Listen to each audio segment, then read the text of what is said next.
बिस्मिल्लाहिर्रहमानिर्रहीम, अस्सलाम वालेकुम everyone, this is Danish Tabassum and आज हम पेपर नंबर 2 जून 2023 वेरिएंट 21 कर रहे हैं। सही है। आज शायद आप लोगों को मेरी शक्ल नज़र ना आए, लेकिन क्योंकि मुझे आप लोगों के साथ डिस्कस ज़्यादा ज़रूरी चीज़ करनी है, that is the examiner report. ये एक ऐसा डॉक्यूमेंट है जो आमतौर पर 95% बच्चा ऐसा है जिसको पता भी नहीं है कि ये एग्जामिनर रिपोर्ट भी दुनिया में कुछ एक डॉक्यूमेंट होता है जिसमें एग्जामिनर अपने दिल की भड़ास निकालता है और बताता है कि अच्छे, बुरे और एवरेज आंसर्स में क्या चीज़ें उनको नज़र आईं और आप अपने आंसर्स को कैसे बेहतर तरीके से एस्टेब्लिश कर सकते हैं। तो अब ये चीज़ ज़हन में रखना कि इस डॉक्यूमेंट को मैं फ्रैंकली स्पीकिंग मार्किंग स्कीम से ज़्यादा इम्पोर्टेंट समझता हूँ और आप सब भी प्लीज़ एग्जामिनर रिपोर्ट्स को ज़रूर पढ़ें, ताकि आपको पता चल सके कि एग्जामिनर रिपोर्ट क्या बात कर रही है। तो without any further ado, let's talk about this data response. Data response का पेपर जो है ये तकरीबन 1 आवर 30 मिनट्स का पेपर होता है। ठीक है। और इस पेपर के अंदर हमारे पास 2 डेटा रिस्पॉन्सेज होते हैं, दोनों करने होते हैं और इस पेपर में कोई चॉइस नहीं होती। ये बेसिकली 60 मार्क्स का पेपर है। 30 मार्क्स का एक डेटा रिस्पॉन्स होता है और 30 मार्क्स का दूसरा डेटा रिस्पॉन्स होता है। और इस चीज़ को प्लीज़ जहन में रखिएगा कि इस पूरे पेपर के अंदर आपको कैलकुलेशंस भी आती हैं और कैलकुलेशंस के साथ साथ एक और चीज़ जिसको आपने बहुत ज़्यादा ज़रूरी अपने जहन में रखना है, ये ग्रेड मेकिंग और ग्रेड ब्रेकिंग पेपर होता है। ग्रेड मेकिंग या ग्रेड ब्रेकिंग का मतलब ये है कि इसमें आपके 60 में से 60 भी आ सकते हैं और 60 में से 20 भी आ सकते हैं। Just if you are going to ensure कि आपने सही तरीके से आंसर लिखा होगा तो आप 60 में से 60 भी ले सकते हैं। लेकिन अगर आपने ज़रा सी भी कोई डंडी ड्रामे कर दिए या कोई चीज़ आपने केस से लिंक नहीं की, उसका कोई नंबर एग्जिस्ट नहीं कर रहा। ठीक है। So let's get along with the first data response and this is great sources GR। और ये उसकी फर्स्ट केस स्टडी है। थोड़ा सा इसके बारे में बात कर लेता हूँ कि ji this is basically a partnership business creates education resources and sell directly to schools and teachers via its own website. ठीक है। और ये एक पार्टनरशिप बिजनेस है। याद रखो, पार्टनरशिप बिजनेस का मतलब ये अनइनकॉर्पोरेटेड बिजनेस है और इसके साथ जो भी कोई लाइबिलिटीज वगैरह होती हैं वो सारी आपको पता होनी चाहिए। अब 3 लोगों का नाम लिया गया जी। सही है। संजय हैं, रुकमाल है और बोरस है, are entrepreneurial teachers who formed this JR partnership 1 year ago. They identified a gap in the market to supply interactive digital sources. GR website is subscription only. ठीक है।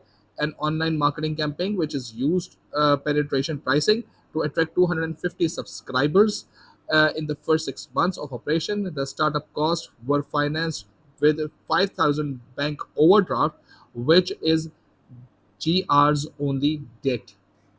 ठीक है। अब उन्होंने एक वेबसाइट बनाई है, उसमें 250 उन्होंने स्टूडेंट्स को जो है वो कैप्चर करने में कामयाब हो गए हैं। $5,000 उन्होंने ओवरड्राफ्ट लिया है और यही अकेला इनका डेट है। याद रखिएगा, प्लीज़ इस चीज़ को याद रखिएगा कि जब कभी भी आप डेटा रिस्पॉन्स कर रहे हो, हमेशा try to think as you are one of the owners of the business. ठीक है। ताकि आपको उनका पेन, उनकी प्रॉब्लम, उनकी सक्सेस, उनकी विलिंगनेस, उनके एंथुजियाज्म, उनकी एक्साइटमेंट, उनकी जो रिस्क टेकिंग एबिलिटी है उसको आप सेंस कर सकें। ठीक है। और उस लिहाज से फिर आप अपने आंसर्स को स्ट्रक्चर कर सकें, अपनी बात को आप रेकमेंड या अपनी बात को सही तरीके से आप एनालाइज कर सकें। जब आप एज अ थर्ड पर्सन बात कर रहे होते हैं तो आपका वो इमोशन होता नहीं है। सही है। जस्ट लाइक कि अगर आपको आपका कोई दोस्त है और वो दोस्त बता रहा है कि यार मेरा ब्रेकअप हो गया, तो आप उसको लंबी लंबी कहानियां बताना शुरू कर देंगे। यार देखो, ब्रेकअप हो गया तो क्या हो गया यार, एक जाता है दूसरा आता होता है यार, टेंशन नहीं लिया कर यार, तेरा भाई तेरे साथ है यार, परेशान नहीं हुआ कर। लेकिन जब आपका ब्रेकअप होता है तो फिर आपने रोना धोना शुरू कर दिया होता है। तो भाई जब अपने ऊपर चीज़ अप्लाई होती है ना, तो चीज़ों की फीलिंग बहुत डिफरेंट होती है। तो जब आप ग्रेट सोर्सेज या कोई भी इसका जो भी कोई डेटा रिस्पॉन्स की हम बात करेंगे, इस डेटा रिस्पॉन्स पे जब कभी आप खुद एज एन एंटरप्रेन्योर सोचेंगे, सही है, तो आपका माइंडसेट, आपकी रिकमेंडेशन, आपकी असेसमेंट, आपकी सोच उसी लिहाज से डेराइव हो जाएगी, चेंज हो जाएगी। ठीक है। So just think about it कि अब एक बिजनेस है जिसके आप ओनर हो और उसने एक डिजिटल एजुकेशन रिसोर्स बनाई है और उसे 5,000 का ओवरड्राफ्ट ले लिया है। अब ओवरड्राफ्ट के ऊपर मैं ज़्यादा फोकस क्यों कर रहा हूँ, ये कोई लॉन्ग टर्म डेट नहीं होता, याद रखना है, इसको फॉरन से पैसे पे ऑफ करना होता है। Reviews for JR's product in teaching journals are positive, but cash flow is poor. ठीक है। Many customers have taken advantages of recent sales promotion for 1 month free membership and posted positive reviews. ठीक है, मुफ्त का काम कर रहे थे तो अच्छे रिव्यूज आने शुरू हो गए. ठीक है, unfortunately few have taken out a regular subscription. ठीक है, इनमें से कुछ लोगों ने ही रेगुलर सब्सक्रिप्शन ली थी, कुछ लोगों ने, बहुत सारे जितने भी 250 जितने सब्सक्राइबर्स आए थे, उन्होंने क्योंकि उन्होंने कुछ प्राइस पेनिट्रेशन स्टार्ट की है, थोड़ा सा इन्होंने कुछ प्रमोशन वगैरह दिया होगा, उस वजह से इनको सब्सक्राइबर्स तो मिल गए, लेकिन कोई लॉन्ग टर्म सब्सक्राइबर, कोई बेसिक रेवेन्यू जनरेटिंग सब्सक्राइबर नहीं मिल पाए. सही है, as revenue has not increase as much as entrepreneurs hoped, had hoped, they must now consider alternative promotion methods. And they have searched possible promotion methods and decided to advertise in educational newspaper. ठीक है, the newspaper has a reading of 500,000 people. ठीक है जी. अब मेरा जहाँ तक ख्याल है, इन्होंने एक जो अच्छी बात की, इन्होंने मास मार्केट को कवर करना शुरू किया, लेकिन क्या इनके एजुकेशनल रिसोर्सेज उस मास लेवल के स्टूडेंट बॉडी को कवर करती है, नहीं करती. नंबर 2 चीज़ ये कि जो ये न्यूज़पेपर इन्होंने लॉन्च किया है, क्या इसका रीडर जो है वो स्टूडेंट है, क्या ये कॉलेज पेपर है? नहीं, कॉलेज पेपर नहीं है. सही, क्या ये स्कूल पेपर है? ये स्कूल पेपर भी नहीं है, न्यूज़पेपर है. न्यूज़पेपर तो अम्मी अबू तो सुनते हैं. ठीक है, वो तो अम्मी अबू पढ़ते हैं, बच्चे तो किताबें नहीं पढ़ते, न्यूज़पेपर कहाँ से पढ़ेंगे यार. ठीक है, तो दैट्स द पॉइंट. सो अब अम्मी अब्बू को पता चलेगा कि एक ऑनलाइन रिसोर्स है, वो अपने बच्चे को देखेंगे कि वो कॉलेज जाके क्लास में जाके नहीं पढ़ पा रहा, तो ऑनलाइन में कैसे पढ़ेगा. Any how, but it is one of the तरीका. 500,000 कस्टमर्स हैं, देखते हैं क्या कर सकते हैं. सही है. Expert material EM is a large national company that also advertises in the newspaper. ठीक है, EM's is GR's closest competitor. सही है. The EM brand is well known and trusted in the education resource market, and the following data is like this. ठीक है जी. सो अब यहाँ पर आपको कुछ डेटा यहाँ पर दे दिया गया, रेवेन्यूज दे दिया गया, and so on and so fourth. अब ये चीज ज़हन में रखना कि ये पूरी की पूरी आपके डेटा रिस्पॉन्स हो गया. याद रखो, डेटा रिस्पॉन्स की रीडिंग के अंदर you must be able to cover जो आपकी रिसोर्सेज हैं, उसके अंदर आपको कम अज कम 5 मिनट आपके पास ऐसे होने चाहिए जिसमें आपकी थॉरो रीडिंग कंप्लीट होनी चाहिए. Now you should be able to understand the essence of the case study. ठीक है. अच्छा, अब कुछ चीज़ें हैं जो कि अब जो बॉक्सेस वगैरह आएंगे सारे के सारे मार्क एग्जामिनर रिपोर्ट है पूरी की पूरी, तो मैंने एग्जामिनर रिपोर्ट को फुल भर के इसमें डाल दिया. ठीक है ना.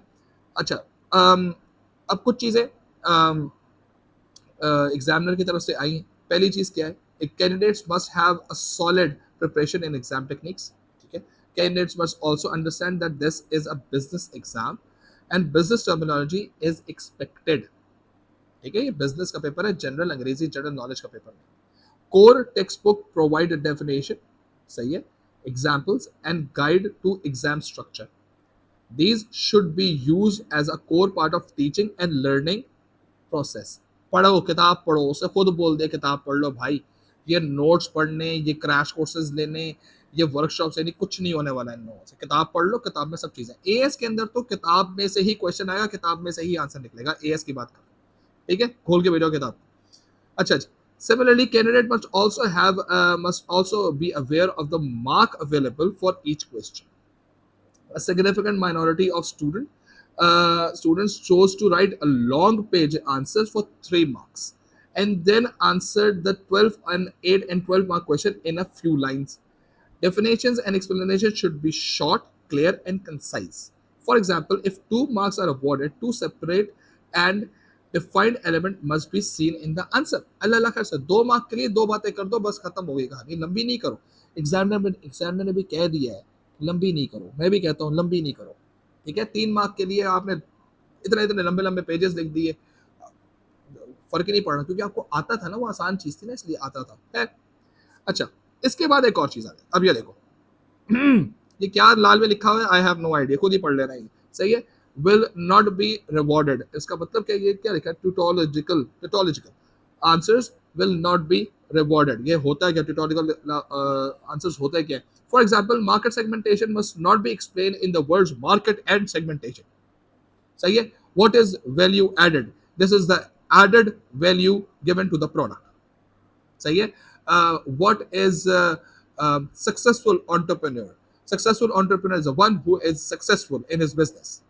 ये बातें जो है ना, इस तरह की बातें मत करना भाई, कोई नंबर नहीं मिलने वाला। एग्जामिनर इस तरह के लाल के अंदर ट्यूटोलॉजिकल आंसर के अंदर उसको कैटेगराइज कर लेगा, ये क्या चीजें चल रही हैं। सही है, ये आमतौर पर बच्चों की कंडीशंस होती हैं।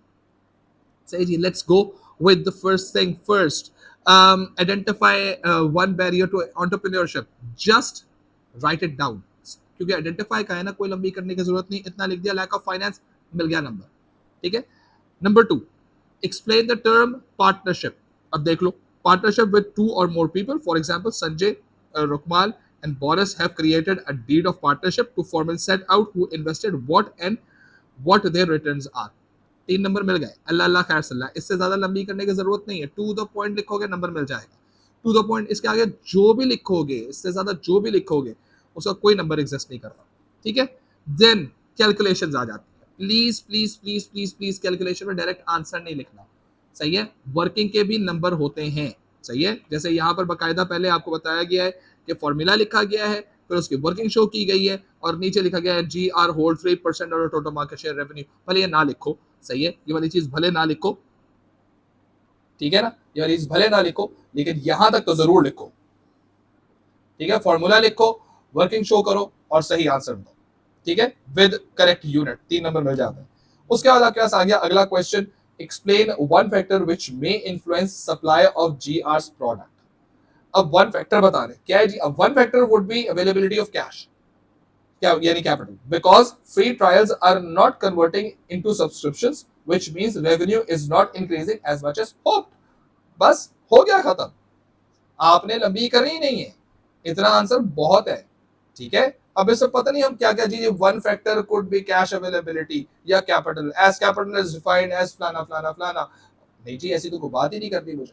ठीक है ना, तो ये चीज ध्यान में रखो कि जब आप आंसर्स कर रहे हो तो you have to be pretty sure कि आपका टाइम वेस्ट ना हो। अब अपेरेंटली स्पीकिंग इस पूरी स्क्रीन के ऊपर आपके पास तकरीबन कोई 10 नंबर नजर आ रहे हैं आपको। ठीक है, और मेरा नहीं ख्याल कि अगर आप फजूल लिखना छोड़ दें तो आपके पास ये 10 मिनट के अंदर से पहले ही आप इसको सॉल्व कर चुके हो, क्योंकि time is money. You have to complete one data response in 45 minutes, given 5 minutes for the case study reading as well.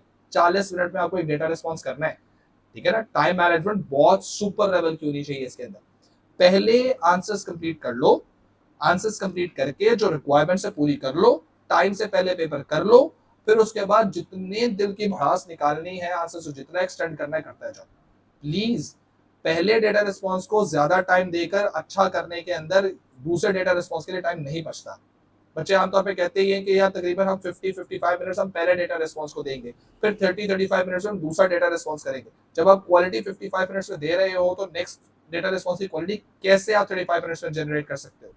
ठीक है ना, so that is the point. और कुछ बेवकूफ तो ऐसे भी होते हैं, वो कहते हैं अच्छा तो इसका मतलब ये कि हम सेकंड वाला पहले कर लेंगे। ये कौन से तो क्या यार भाई, सेकंड वाला पहले करोगे तो फर्स्ट वाला सेकंड दफा करोगे ना, तो पॉइंट तो यही है। और ऐसे भी मैंने चीजें देखे जो पेपर करने के बाद आए, आगे उन्होंने मुझे कहा कि सर पेपर में आपने एम डराया हुआ था सर, इतना आराम से पेपर हुआ है, आधे घंटे पहले मेरा पेपर कंप्लीट हो गया। आधे घंटे पहले पेपर कंप्लीट हो गया, पेपर पूरा किया था जी, सर पूरा किया था सर, चारों के चारों क्वेश्चंस किए थे। गुड, सो कौन सा डेटा रिस्पॉन्स आसान था सर, एक ही तो करना था। समझ आइए, क्योंकि वो डेटा रिस्पॉन्स दो नहीं करने के मूड में थे, वो एक करके आए। वो समझ आइए, शायद इन दोनों में से कोई एक करना है, दोनों करना है। ठीक है, अच्छा जी, अब कुछ डेटा रिस्पॉन्स के लिहाज से कुछ एग्जामिनर ने बातें की हुई है। अब 1 mark answer does not require more than a sentence at most, 1 word और शॉर्ट फ्रेज इज इनफ। ये मैंने इसकी बात की है, सॉरी मैंने नहीं की, एग्जामिनर ने की। एग्जामिनर ने कह दिया यार 1 वर्ड दे दो, 1 लाइन लिख दो, बस खत्म, लंबी करने की जरूरत ही कोई नहीं है।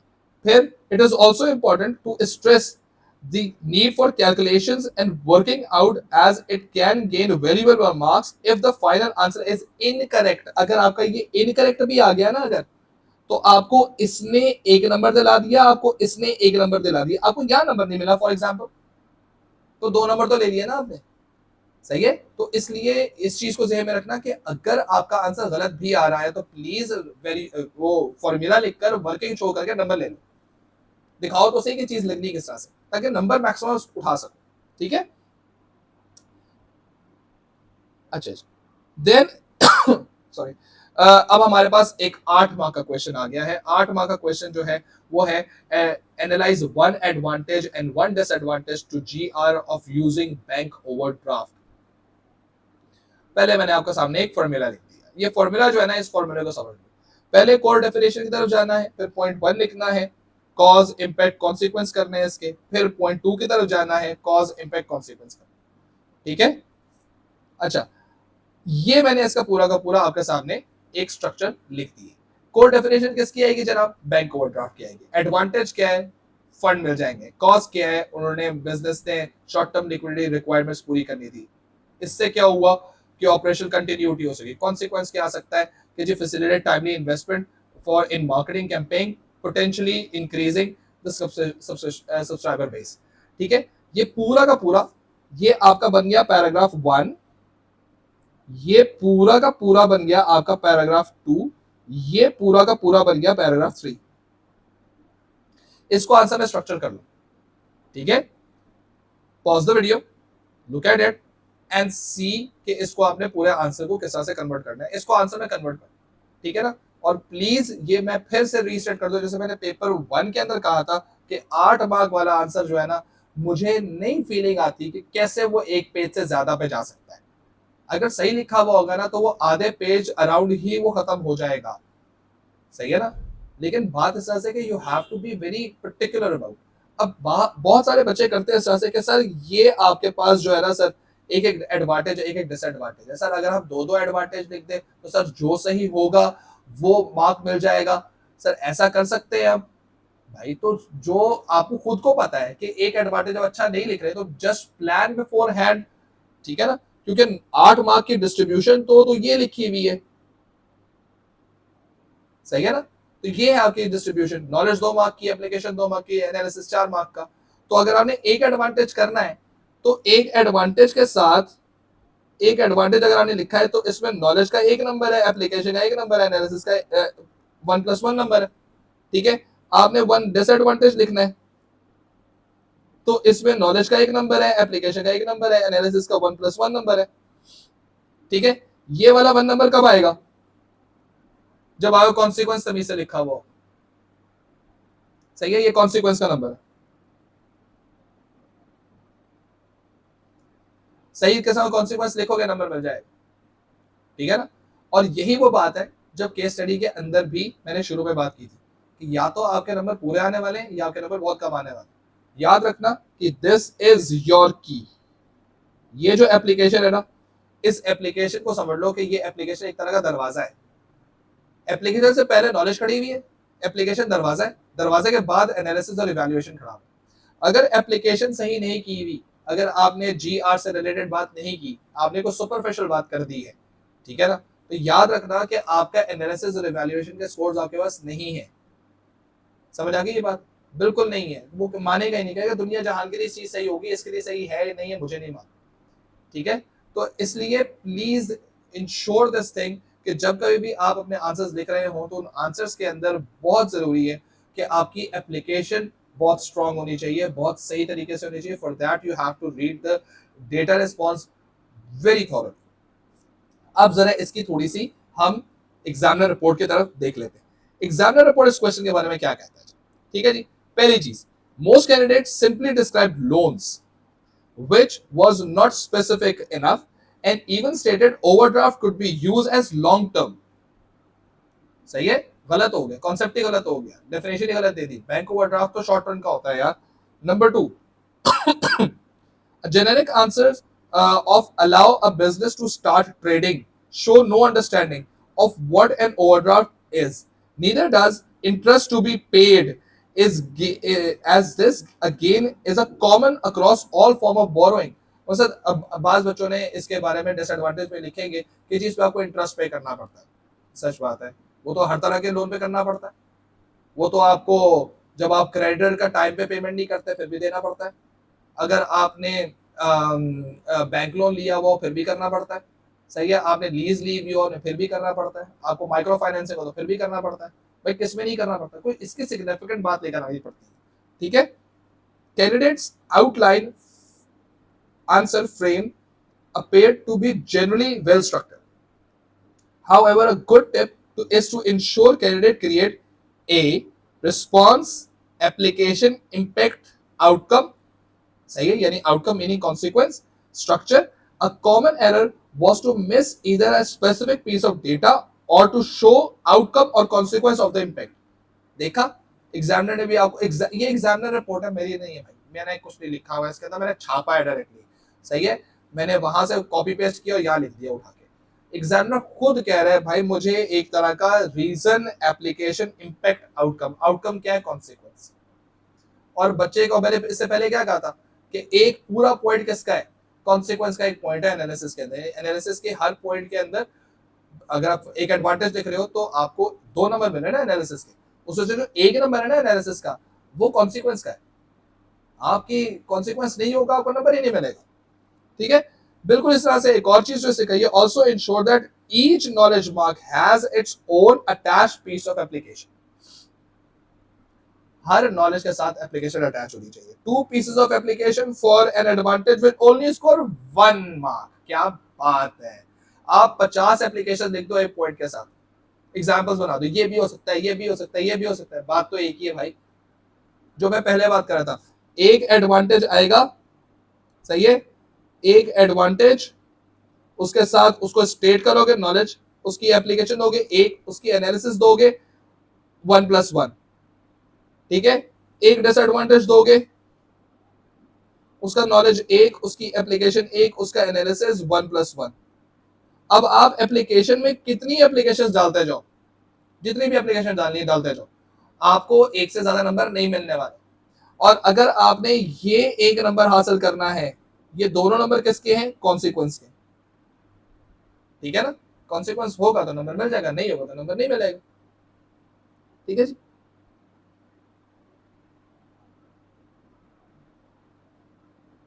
ठीक है, सो अब आ जाते हैं अगले क्वेश्चन की तरफ। अब आ गया 12 मार्क का क्वेश्चन। 12 मार्क के क्वेश्चन के अंदर उसने कहा कि जी इवैल्यूएट वेदर। वेदर पता है सबको, सही है। वेदर का मतलब है यस और वेदर का मतलब है नो। किस चीज का वेदर यस और नो? बाकी की जो लाइनें लिखी हुई उसका वेदर यस और नो, सही है। प्राइस और promotion is the most important element of GR's marketing mix. अब मसला ये कि yes they are, no they are not, तो इसका मतलब क्या? जरा इसका फॉर्मूला पूरा पढ़ लेते, ठीक है जी। ये पूरा स्ट्रक्चर सामने लिखा हुआ है आपके, ये बिल्कुल वही स्ट्रक्चर जो पेपर 1 का था, लेकिन यहाँ पर अब बातें कैसी करेंगे हम लोग। फॉर एग्जाम्पल हम लोग बात करेंगे इन टर्म्स ऑफ जीआर की, ठीक है। सो इसमें जो जस्ट है ना, उसको सब समझने की कोशिश। देखो पहला पॉइंट चला गया मेरा प्राइस के ऊपर, दूसरा पैराग्राफ चला गया मेरा प्रमोशन के ऊपर, सही है। ये दोनों मैंने पॉइंट्स की बात कर ली, लेकिन क्योंकि वेदर की बात आ रही है तो मैं कहूंगा यार देखो ये पॉइंट 1 और पॉइंट 2 दोनों को मैंने समझा दिया, हाउएवर करके समझा दिया, ठीक है ना। सारी चीजें हो गई, ये पढ़ लेना, ठीक है, आराम से इसको पॉज करके वीडियो को पढ़ लेना, ठीक है। तो ये अगर पैराग्राफ 1 बन गया, ये तो पैराग्राफ ही तो है, ये पैराग्राफ 1 बन गया और ये पैराग्राफ 2 बन गया, 2 पैराग्राफ तो यहाँ पर हो गए। अब क्या अगला आ रहा है जनाब? Alternative strategy. तो इसका मतलब ये कि मैंने अब ये जो मैंने अभी तक किया है जितना भी, ये मैंने यस किया, ठीक है, समझ आ गई। ये मैंने यस किया कि हाँ प्रमोशन जो है ना और प्राइस जो है वो, ये प्रमोशन और प्राइस दोनों बड़े इंपॉर्टेंट है, ये और लिखा हुआ है एंड नहीं लिखा हुआ, सही है ना। फिर मैं गया अगले को, और जैसे ही जाके मैंने ये ऑल्टरनेटिव स्ट्रेटेजी के बारे में बात करनी शुरू की है, तो ये जो वेदर था ना, वेदर का तो यस तो मैं पहले कर चुका था, अब मैं कह रहा हूं नहीं यार, alternative strategy focusing on product quality and unique selling point, unique selling preposition. मैंने कहा नहीं यार, प्रमोशन और प्राइस से ज्यादा जरूरी जो है ना, मेरा ख्याल है कि आपको जरा थोड़ी सी प्रोडक्ट क्वालिटी के ऊपर भी बात करनी चाहिए और यूनिक सेलिंग पॉइंट पे भी बात करनी चाहिए। प्रोडक्ट भी इंपॉर्टेंट है, प्राइस और प्रमोशन इंपॉर्टेंट नहीं है, कोई ऑल्टरनेटिव। अब ये जो मैंने बात की है, ये मैंने इसकी बात की, अब मैं इधर आ गया नो, तो मैंने उसे कॉन्सिक्वेंस वो दे दिया और आखिर मैंने क्या कर दिया, अपना एक कंक्लूजन ड्रॉ कर दिया, ठीक है। जब ये मैंने बात की है ना, तो मेरे पास 12 मार्क के लिहाज से सारे के सारे एरियाज फुलफिल हुए। अब इसको पॉज करके इन दोनों चैप्टर, इन दोनों पैराग्राफ्स को मिलाकर अगर आपके पास पूरा आंसर बनेगा, तो मेरा ये ख्याल है कि इस आंसर को तकरीबन 1.5 पेज तक इसको, उससे पहले ये खत्म हो जाना चाहिए, ठीक है। लेकिन इस बारे में मैं जरा सा चाहूंगा आप लोगों को कि देखें कि एग्जामिनर क्या बातें करता है, ठीक है ना। इसी थोड़ी सी एग्जामिनर रिपोर्ट के बारे में बात करते हैं, ठीक है जी। पहली चीज, a question such as this requires both core elements of the question to be understood, that is price and promotion. There should be two paragraphs for a question like this, one for price and one for promotion, followed by the final evaluative paragraph.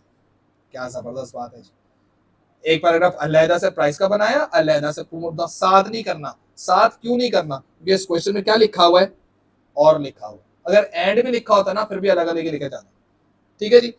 अब जरा ऐसे थोड़ी सी बातें करनी शुरू की evaluation कि evaluation में चाहता क्या। तो उसे लेवल 1 2 3 तीनों इवैल्यूएशन के बारे में बात की। Level 1 evaluation only requires a simple judgement for 1 mark, सही है, with a qualifying statement for the second L1, सही है।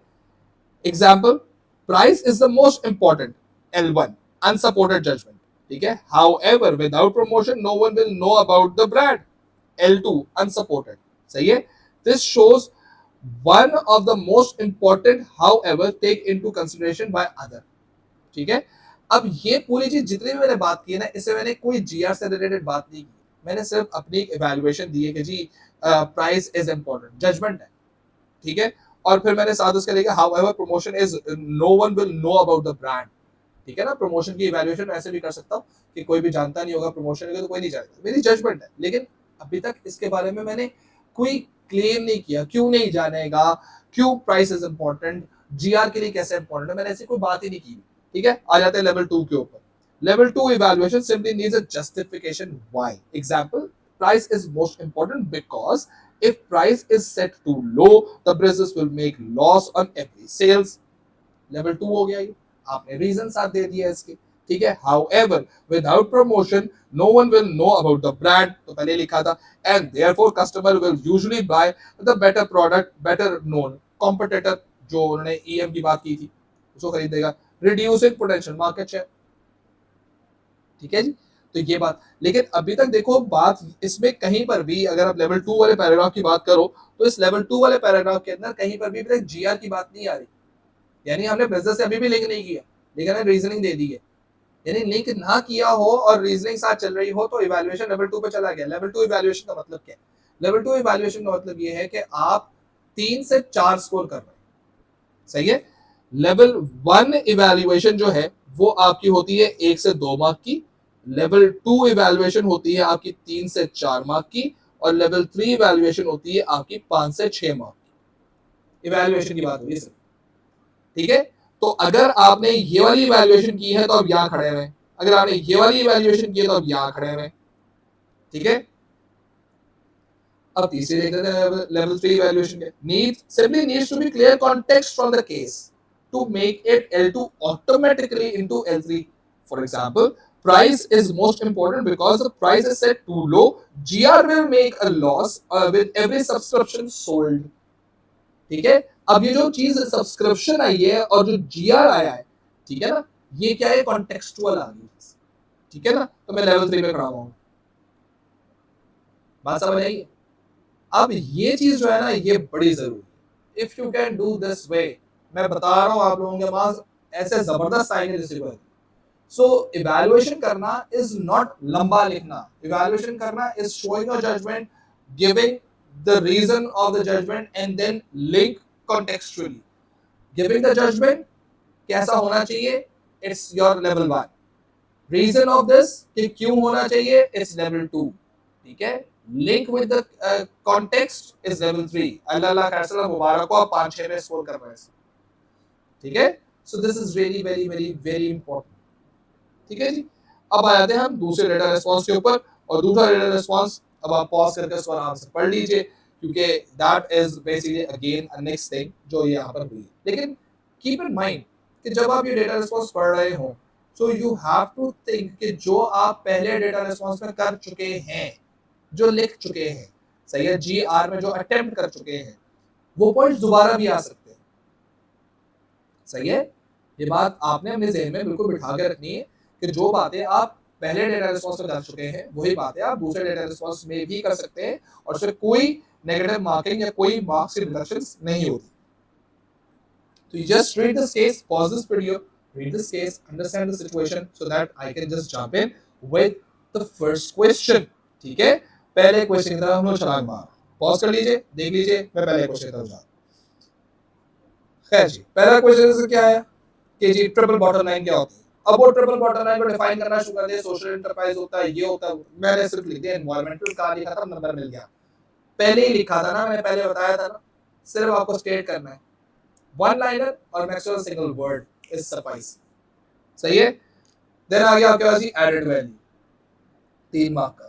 ठीक, अच्छा यहाँ मैं डिस्क्लेमर दे दूं, आपके पास there is a chance, there is a choice, examiner आपको चॉइस देता है कि ये जो क्वेश्चंस जो है ना, इन दो क्वेश्चंस के अंदर कैंडिडेट कैन गो जनरल। ठीक है, कैन को जनरल का मतलब ये है कि आप जी आर या डी सी या डेटा रिस्पॉन्स से करेक्ट ना भी करें तब भी ठीक है, कर दें तो मसले की बात है, ना भी करें तो ठीक, सही है। तो ये चीजें में रखिएगा। इसके अलावा बस इसी में चॉइस है आपके पास, पार्ट ए 1 के अंदर ही चॉइस है और ए 2 के अंदर, ये जो दो है ना ये वाले, बस इसी में चॉइस है आपके पास, और किसी में चॉइस नहीं है। बाकी पार्ट बी सी डी पूरा का पूरा आपने कॉन्टेक्चुअल लिखना है। ठीक है,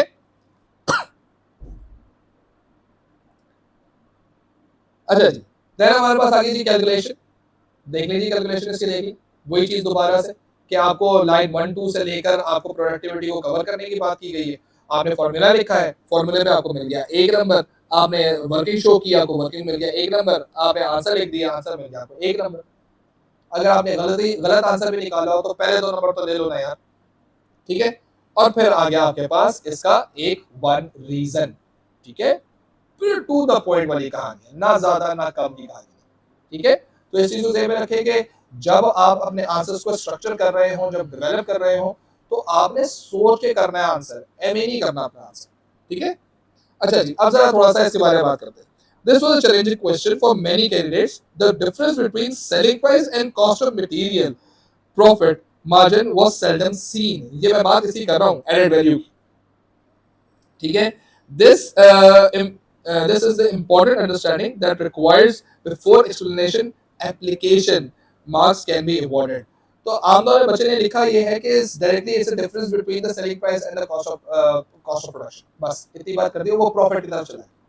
ठीक है, लेकिन जो एग्जांपल दिया ना, अगर ऊपर example, if DC purchases raw material raw cocoa beans they can make a premium product with higher profit margins. ठीक है, ये बात आपको समझानी पड़ेगी, बतानी पड़ेगी ना, वरना तो बच्चा तो कहता है कि बनाएंगे इतने पे, बेचेंगे इतने पे और हमें इतने वैल्यू मिल जाएगी। ठीक है, सो इसमें ये थोड़ा सा लोगों का इसमें नंबर्स कटे हैं। Similarly, understanding the reason for calculation is essential. Labor productivity is important to either keep costs down or revenue profits up. Without this information, no other mark can be assessed. ठीक है, यानी आपको cost को कम करना है so that आपका overall revenue बढ़ सके। ठीक है ना, तो ये चीज ध्यान में रखना कि जब कभी भी आप बात कर रहे हो इन टर्म्स ऑफ बिजनेस के लिहाज से, सो बहुत ज्यादा जरूरी इस चीज के बारे में है कि क्यों प्रोडक्टिविटी को या क्यों हमें लेबर प्रोडक्टिविटी लेकर आनी है। सही है, रीजन क्या है? रीजन ये है कि जी प्रॉफिट बढ़े, ठीक है, या कॉस्ट कम होगी, कोई एक चीज आपके आंसर में नजर आनी लाजमी है। ठीक है, फिर आ जाते हैं जनाब 8 मार्क की तरफ। 8 मार्क में से एनालाइज 2 वेज लिख दिया है, can motivate young people to work in on the honest farms. ठीक है, ये आपके सामने इसका एक स्ट्रक्चर आ गया है और ये इसके सामने इसका एक आंसर बन गया है। ठीक है, तो डेफिनेशन 1 के अंदर आप मोटिवेशन देंगे, दूसरे पैराग्राफ के अंदर आप पॉइंट 1 देंगे, तीसरे पैराग्राफ के अंदर आप पॉइंट 2 देंगे, एंड जस्ट समथिंग आप। लेकिन what I want you to know is the marking, the examiner report, okay, what the examiner has to say regarding this question. ठीक है, so just pause the video, look at it, construct your answer, इस points को मिलाकर देखो, देखो कितना लंबा answer बनता है, so that आपके चीज ज़हन में हो सके। ठीक है, अगेन तमाम वो स्टूडेंट जो एएस के पेपर्स दे रहे हैं, व्हाट्सएप चैनल को प्लीज ज्वाइन कर लें, so that आप लोगों की जो, और वो मैंने डिस्क्रिप्शन में दिया हुआ भी होगा, सो उधर अब मैं चीज़ें अपलोड करना शुरू कर रहा हूँ डिफरेंट क्वेश्चंस के लिहाज से, सो वहाँ से आप लोगों के रिविजन भी अच्छी खासी हो जाएगी। अच्छा जी, अब जरा इसकी एग्जामिनर रिपोर्ट के बारे में बात कर लेते हैं। अच्छा ji, the answer was generally well answered, ठीक है। Two paragraphs for each with clear and defined method of motivation, ठीक है। Each method having its own clear piece of application with impact and consequence. देखो एग्जामिनर वही कह रहा है कि इम्पैक्ट कॉन्सिक्वेंस साथ होना चाहिए, सही है। लाल डब्बा आ गया जनाब। लाल डब्बा पता है कब आता है? जब खतरे की घंटी होती है, ठीक है ji. Please note a consequence of training के नॉलेज, सही है। ये के जो है ना नॉलेज के लिए, और ए डबल पी जो है एप्लीकेशन के लिए। Please note a consequence of training which cost $15,000 will improve productivity analysis cannot have an outcome of increased motivation as this is the question। ये बात समझ आई है? आपके कॉन्सिक्वेंस में आपने मोटिवेशन नहीं बढ़ानी, आपने बताना है कि वे बताओ, वो तो है क्वेश्चन ही तो ये है कि मोटिवेशन बढ़नी कैसे। तो आपका अगर आपने यही बात अपने पॉइंट पे लिख दी है कि जी हिंस इससे मोटिवेशन बढ़ने वाली है, तो वो कॉन्सिक्वेंस नहीं है, ठीक है, क्योंकि क्वेश्चन ने पूछा हुआ है ये चीज, और यही चीज यहाँ पर भी की है। A number of candidates used increased motivation in their analysis and did not gain any marks। सही है। अब याद रखना, अगर क्वेश्चन कहता है प्रोडक्टिविटी, तो आपके आंसर में प्रोडक्टिविटी का आपके आपके चेन ऑफ एनालिसिस में प्रोडक्टिविटी का नाम नहीं आना चाहिए। अगर आपसे कहा जाता है कि जी ऑपरेशनल एफिशिएंसी हासिल करनी है, तो आपके जो चेन ऑफ एनालिसिस है उसमें ऑपरेशनल एफिशिएंसी का नाम नहीं आना चाहिए। अगर आपका क्वेश्चन आ गया motivation, how to motivate people, तो आपकी चेन ऑफ एनालिसिस के अंदर आपका मोटिवेशन का नाम नहीं आना चाहिए, क्योंकि वही तो पूछा जा रहा है। यानी आपसे कहा जा रहा है भाई हलीम बनाने का तरीका बताओ, आपने कहा हलीम ले आओ और हलीम के डब्बे में डाल दो, तो हलीम तो बनाई नहीं आपने, आपसे तो कहा था हलीम बनाने की बात कर रहा हूँ, तो मुझे बताओ तो प्रोसेस क्या है। तो आप हलीम ले आए, बनी बनाई, वो आप खिला दें, बस आपने करना क्या है कि वो हलीम थैली में लेकर आएंगे, उसको बड़े से पतीले में निकाल दें और लोगों को खिला दें। आपका आंसर ऐसे होता, तो आपने हलीम तो बनाई नहीं, ठीक है जी, मेक सेंस। आ जाते हैं 12 मार्क के क्वेश्चन पे। 12 मार्क का क्वेश्चन जनाब, इवेलुएट वेदर। यार अब तो याद होना चाहिए, वेदर का मतलब क्या है जनाब? या तो मैं यस करूंगा या मैं नो करूंगा, किस चीज को? जो उसके बाद चीज लिखी हुई है, ठीक है। Should grow it's operations by opening new cocoa processing factory. आप कहेंगे हाँ जी कर लो, ठीक है, और फिर हम कहेंगे नहीं, ऐसा थोड़ी, enhancing DC is very preposition तो होनी चाहिए, ठीक है। आपने दोनों के ऊपर आपने बात की, 2 पॉइंट आपने दिए जिसके ऊपर आपने उन्हें इनको बताया कि हाँ इसको ग्रो करना चाहिए। Pause the video, look at it so that आप करो। अच्छा, एक मैं यहाँ पर हिंट दे दूं आप लोगों को, इसमें एक चीज मिसिंग है and you have to provide that missing piece, कि क्या चीज मिसिंग है इस चेन के अंदर, सही है, और वो आपने मुझे बताना है कमेंट्स के अंदर, ठीक है। कुछ चीज मिस की है जानबूझ के, जस्ट टू सी के whether you people are alive और नॉट, ठीक है। तो this is your paragraph 1, this is your paragraph number 2, ठीक। उसके बाद चलते हैं हम लोग उसके ऑल्टरनेटिव नो के ऊपर। यानी कि पहला जो पैराग्राफ गया ना, 2 पैराग्राफ गया, तो मैंने यस पे किया।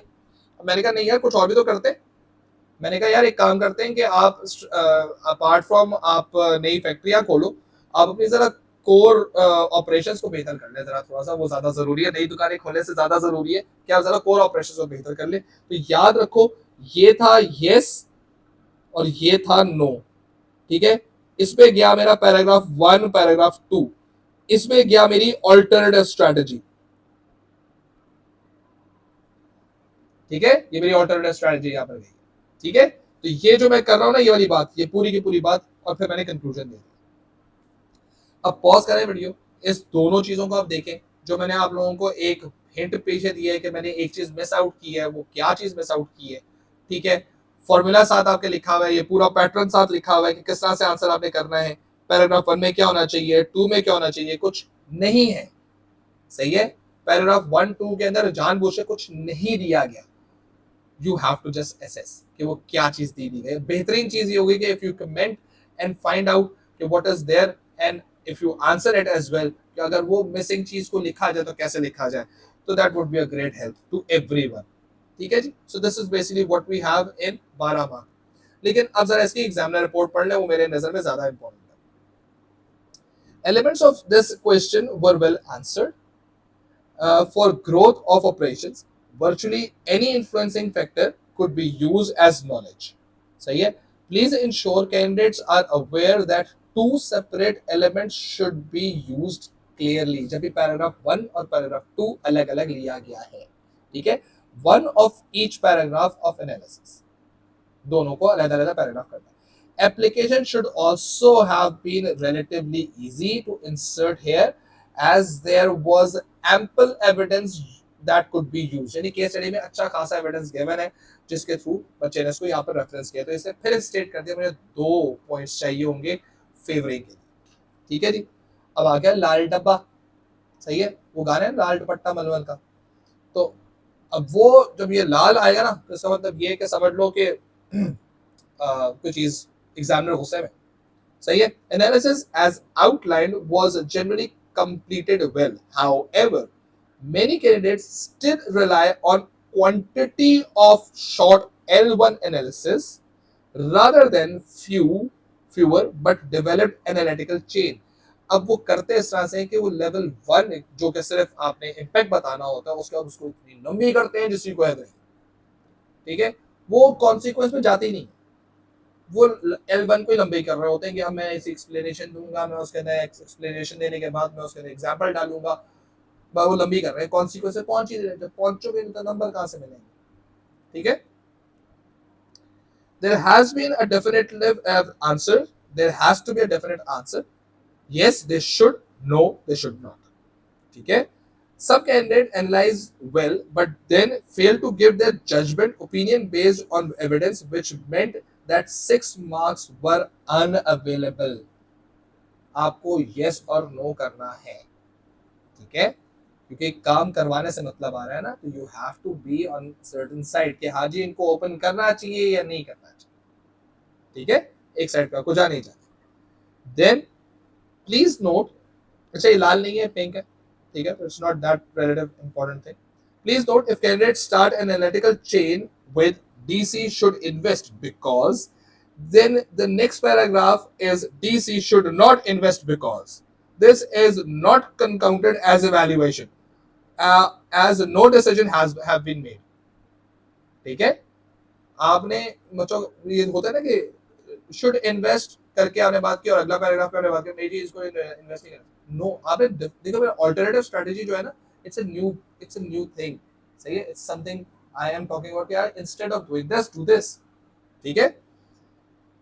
And a final paragraph must be written which makes clear definitive statement overall investing is the best option, they should invest as करके अपने आप को खत्म कर। ठीक है। सो अब ये जितनी भी चीज मैंने आपके साथ शेयर की है, ये पूरा का पूरा आपके पास एक पेपर 2 डिस्कस कर लिया है एग्जामिनर अप्रोच के साथ। आप लोग इस डेटा रिस्पांस को अटेम्प्ट करें और प्लीज अब जहन में रखिएगा कि इस जून 2023 के सेकेंड वेरिएंट और थर्ड वेरिएंट आप लोगों के होमवर्क्स हैं, आप लोगों की असाइनमेंट्स हैं। आप लोग उनको मार्किंग स्कीम और स्पेशली एग्जामिनर रिपोर्ट्स पढ़कर आप उनको अटेम्प्ट करें। ठीक है, अटेम्प्ट करें और you all have the WhatsApp number, तो आप लोग जो है टाइप्ड आंसर जो है मुझे शेयर कर दें। I will check them, mark them, give you the comprehensive feedback so that आप लोगों को पता चल सके कि व्हाट यू हैव डन। तो यस, पेपर 1 एक करवा दिया है, उसके बाकी 2 वेरिएंट्स आपका असाइनमेंट है। पेपर 2 का एक मैंने करवा दिया है पूरा का पूरा, बाकी 2 आपकी असाइनमेंट है। And same goes with paper 3 and paper 4 as well, जो A2s के हैं। तो अब हम जो नेक्स्ट जो हम पेपर सॉल्व करेंगे वो हम करेंगे नवंबर का। ठीक है ना, तो ताकि आप लोग भी कुछ लिखें, आपको सारे आंसर्स याद नहीं करवाने। Please do not memorise these answers, please do not रटोफाई दीज आंसर्स, क्योंकि दोबारा क्वेश्चंस आने नहीं है। दोबारा कोको डिलीशियस कोकोआ के केस स्टडी नहीं आएगी और दोबारा कोई ऐसा चीज नहीं आएगी। हाँ, मार्केटिंग मिक्स का क्वेश्चन दोबारा आ सकता है, या इस तरह का क्वेश्चन कि जी बिजनेस ऑपरेशन ग्रो करना चाहिए नहीं करना चाहिए, वो क्वेश्चन आ सकता है। लेकिन सिंस कॉन्टेक्स्ट चेंज हो जाएगा, so things are going to be totally different. So I hope you have understood this thing. Thank you very much. अस्सलाम वालेकुम।